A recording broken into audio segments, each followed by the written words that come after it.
ነገ ለምን አንገናኝም? ጥሩ ጊዜ እናሳልፋለን። እውነትሽን?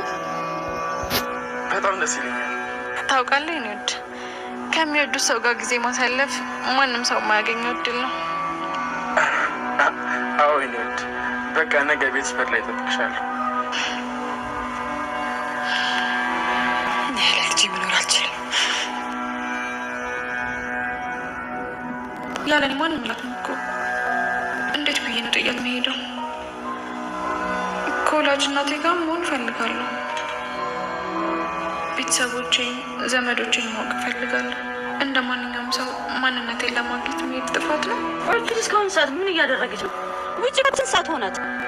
እቺ ልጅ ብትሆን አቃጥላ ነበር የምትገለኝ። እቺ ልጅ የታባቷ ሄዳ ነው? አንቺ ማንም አያውቅብሽም። በጣም ጎበዝ አስመሳይ ነሽ። ምን አባል ታደርግ መጣ? አንቺ ነሽ እናት?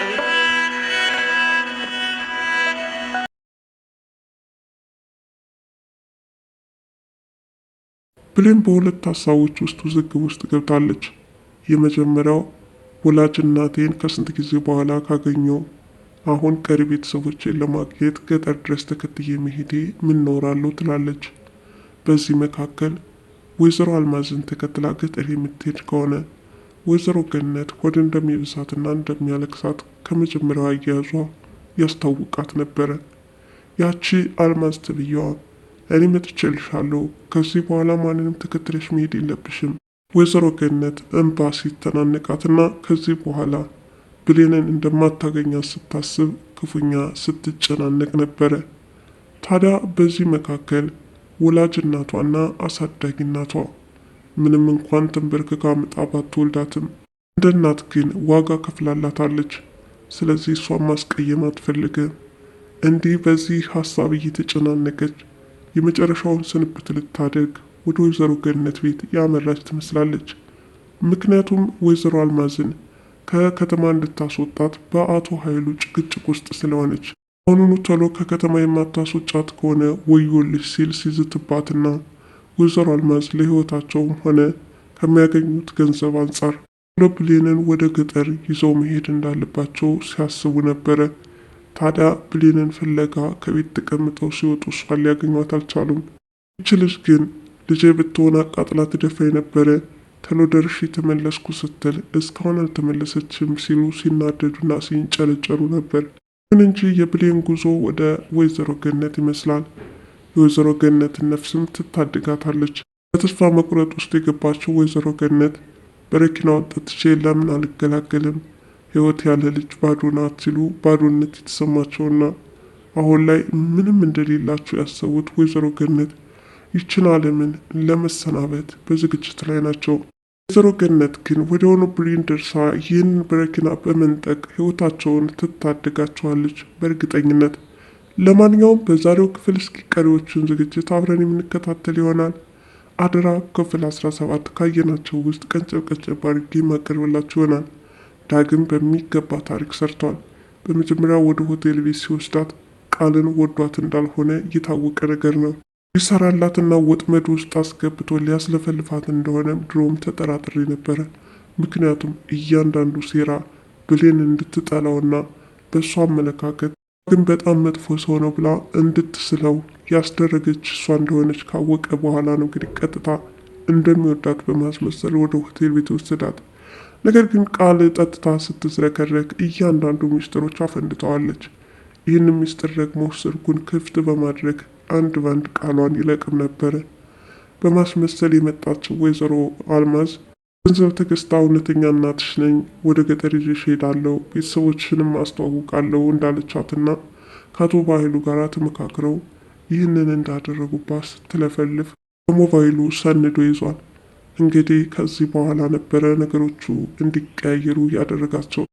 ወይዘሮ አልማዝና አቶ ባህሉ ሲያወሩ የደረሰችባቸውና በተለይ ደግሞ ሴቭ የተደረገው ስልክ ባህሉ እንደሆነ ስታይ ሌላ ሰው ለማስመሰል ብትሞክርም ብሌን ግን ራሱ አቶ ባህሉ እንደሆነ ደርሳበታለች።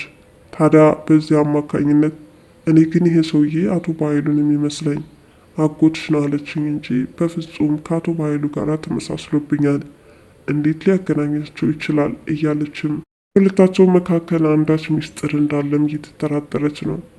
ሆኖም እንግዲህ ብሌን በዚህ አማካኝነት ምናልባትም የገጠር ጉዞዋ ሊሰናከል ይችላል። የመጀመሪያው ሊሰናከልበት የሚችለው የዳግም ማጋለጥ ነው።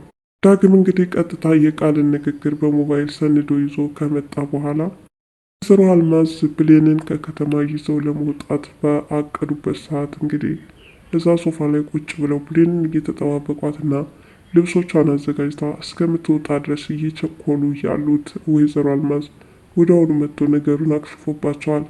አንቺ ነሽ እናት ተብዬዋ ሲልም ክፉኛ ሲናገር ወይዘሮ አልማዝ ክፉኛ ተደናግጠዋል። በዚህ መካከል ቃል መርበትበት ትጀምራለች። እያንዳንዱ የነገረችውንና ስለፈልፍ የነበረውን ስታስታውስም ነበረ። ሆኖም አንዳች ስህተት እንደሰራ ሲገባት እባክህን ዳግም ነገር ታበላሻለህ፣ ይህ ለእኔና ላንተም አይጠቅምንም፣ ከፈለክ ደግሞ የፈለግከውን ያህል ገንዘብ ይሰጥሃል ስትል ብሌንን ለመሸጥ እየተስማማች ትገኛለች። ቢሆንም ግን የቃል እቅድ ሙሉ በሙሉ ይከሽፍባታል። እንግዲህ በወይዘሮ አልማዝ የብሌንን የልጅነት ትውስታ አንድ ባንድ ስትተርክና ከየት አምጥታ ነው ግን እች ሴትዮ በጣም መጫወት ትችላለች እያለች ነገር ግን የምትታርከው ትረካ ከልጅነቷ ጋር ምንም የተያያዘ እንዳልሆነና አንዳንድ ክፍተቶች እንደነበሩ ስትናገር ቃል ታደንቃት ነበረ። እንዴት ነች ሴትዮ ግን መቼ የሰማቸውን የምትታርከው? በጣም የምትገርም አሮጊት ናት እያለች እያደነቀቻትና አሁንም ቢሆን ወይዘሮ አልማዝ የተሰጡትን ካራክተር በደንብ መጫወት ይችላሉ። እናት እንዳልሆንሽ አውቃለሁ፣ ነገር ግን እናት መምሰል መቻልሽ በጣም አስገርሞኛል። እኔ ያንቺ ሚስጥረኛና ወዳጅ ነኝ ስትልም ልትቀርባት እየሞከረች ይህንን ደስታ አጣጥማ ሳትጨርስ ግን ለወይዘሮ ሰላም ቃል የተናገረችውን ሪከርድ ሊያሰማትም መንገድ ላይ ነው። ለማንኛውም ይህንን ሪከርድ ወይዘሮ ሰላም ስትሰማ ምናልባትም ብሌን ልጇ እንደሆነች ትጠራጠር ይሆን? እርግጥ እናትና ልጅ የሚተዋወቁበት ሰዓቱ በጣም ረጅም ይመስላል። አሁንም ሌላ ውስብስብ ችግሮች ሊያጋጥማቸው ይችላል። ብሌንም ነገሮችን እያመሳከረችና ከአንዲት እናት የማይጠበቅ ወይም ደግሞ ወይዘሮ ገነትንም ስታገኛት እንደ አንድ አሳዳጊ ከማመስገን ይልቅ በጣም እየተነጫነጨችባትና ጭራሽ እንደውም እዛ እናት ነኝ ብላ ሁለተኛ ከብሌን ፊት እንዳትታይ የምታደርገው እንቅስቃሴ ብሌንን ይቺ ሴትዮ ግን እናቴ ናት አይደለችም፣ እንዴት አንዲት እናት በዚህ ልክ ልታመነጫጭቅ ትችላለች የሚለው ሀሳብ እየተወዛገበባት ይገኛል። መጀመሪያው ወይዘሮ ገነት መጥታ ሳለ ከእንግዲህ በኋላ እሷን ተከትለሽ አትሄጅ፣ እኔ አለው ካጠገብሽ መተንከራትቼ እዚህ ደግሞ አንቺን ፍለጋ ብዙ ወጣው ወረድኩኝ፣ ከእንግዲህ በኋላ እኔ ያለው ከጎንሽ በማለት ብሌን ወይዘሮ ገነትን ተከትላ እንዳትሄድ አልማዝ የምታደርገው መከላከል።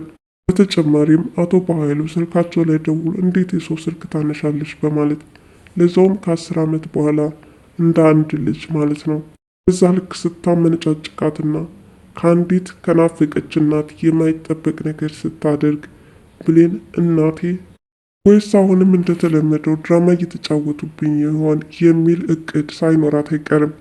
ወይዘሮ አልማዝ እና አቶ ኃይሉም እንግዲህ ጭቅጭቃቸው በጣም እየጨመረ መጥቷል ማለት ነው። ምክንያቱም ወይዘሮ አልማዝ ቶሎ ፈጥነው ከከተማ ብሌንን ይዘው መውጣትና ደብዛውን ማጥፋት ይፈልጉ ስለነበረ ይህንን ማድረግ ባለመቻላቸው አቶ ኃይሉ ወይዘሮ አልማዝን የሚያውቋት ይመስላሉ። ባለፈውም ክፍል ያዘዝኩሽን በተግባር የማትፈጽሚ ከሆነ ወስጄ ከዛ ሰካራም ባልሽ የሚቀላቀልሽ በማለት ጉርቧን አንቆ እንዳስፈራራት አቶ በኃይሉ ወይዘሮ አልማዝን የሚለቃቸው አይመስልም። ሌላኛው ሳሚ ብሌንን በጣም ነው የሚወዳት። በባለፈውም አቶ በኃይሉ ብሌንን በሚያሰቃዩትና እንዲሁም በህይወቷ ምን አይነት ድራማ እያከናወኑባት እንደሆነ ሲያስብ እያሳዘነችው መጥታለች። በዚህ መካከል በውበቷም እየተማረከ መጥቷል። ታዲያ ማንነቱን ባለማሳወቅ እንደሚወዳት ሲገልጽላት ብሌን ፈቃደኛ እንደሆነች ስታወራው ነበረ። ዛሬ ላይ እሷ ማግኘት እንደሚፈልግ በር ላይ ቆሞም ሲጠባበቃት ነበር። ይህን ብሌን እስከማይስ ድረስ ቸኩያለሁኝ፣ እንዴት እንደምታምሪ እኮ ደግሞም እንዴት እንደናፈቅሽኝ እያለ እሷን ማግኘት እንደሚፈልግ እየተናገረ ነው። እንግዲህ በዚህ መካከል ብሌን ወደ አሳዳጊ እናቷ ወደ ወይዘሮ ገነት ልትሄድ መንገድ ላይ ናት። በር ላይ ሆኖ እየተጠባበቃት ያለው ሳሚ ግጥምጥሞሹ ምን ሊመስል እንደሚችል ያው በቀጣይ ክፍል ነው የምንመለከተው። በነገራችን ላይ ብሌን ቆም ብላ የምታወራውም አይመስልም። ቀጥታ ወደ ወይዘሮ ገነት ልትሰናበታትና ከዚህ በኋላ ከእናቴ ጋር ወደ ገጠር ሊሄድ ነውና ቻው ልልሽ ነው የመጣው ስትል ከወይዘሮ ገነት ቤት ስትከሰት ያኔ አሳዳጊ እናቷን ከሞት ትታደጋታለች። የገጠሩ ጉዟም ሙሉ በሙሉ ይሰረዛል። በዳግምና በብሌን መካከልም እሳቱን በማቀጣጠል ሁለታቸው እንዲጣሉ አደርጋለሁ የምትለው ቃልም ነገሮቹ ሳይሳኩላት እንዲሁ ይከሽፉባታል። ስራዋም ይጋለጣል። በቀጣይ ክፍል እስከምንገናኝ ድረስ ለዛሬ አደራ ድራማ ክፍል 17 ይህንን ይመስል ነበረ። እናንተ ስለ ብሌን የተሰማችውን ሀሳብ ግለጹልኝ። ብሌን ከእናቷ ጋር እንድትገናኝ ዳግምም ቢሆን ወይዘሮ ገነትን እንዲያውቃት ሁለት አሳዛኝ ልጆች ለዛውም ባልዋሉበት በደለኛ እየተደረጉ ግፋቸው ቀን በቀን እየጨመረ መጥቷል። እርግጠኝነት አቶ ኃይሉ የዛሬው ነገር ባይሳካላቸው ቀጣይ ደግሞ አንድ ነገር ማቀዳቸው አይቀርም። ዛሬ ሐሰተኛ እናት በማቀነባበር ጄነሽ ለ10 ዓመት ለፍቼ ተንከራትቼ ሀብት ንብረቴን ባጣ ቢያንስ አንቺን አግኝቻለሁ መጽናኛ እያሉ በማስተባበል እናት ለመምሰል የሞከሩት ወይዘሮ አልማዝ ሐሰተኛ እናት መሆናቸውን ብሌን ታውቀዋለች ማለት ነው። ይህንን ስትሰማ ምን ሊሰማት ይችላል? ይህን መስማት ከባድ የልብ ስብራት ነው። ለማንኛውም በቀጣይ ክፍል እስከምንገናኝ ድረስ ለቻናሌ አዲስ የሆናችሁ ላይክ፣ ሼር፣ ሰብስክራይብ በማድረግ ቤተሰብ እንድትሆኑ በትህትና እጠይቃለሁ። ባይ ባይ።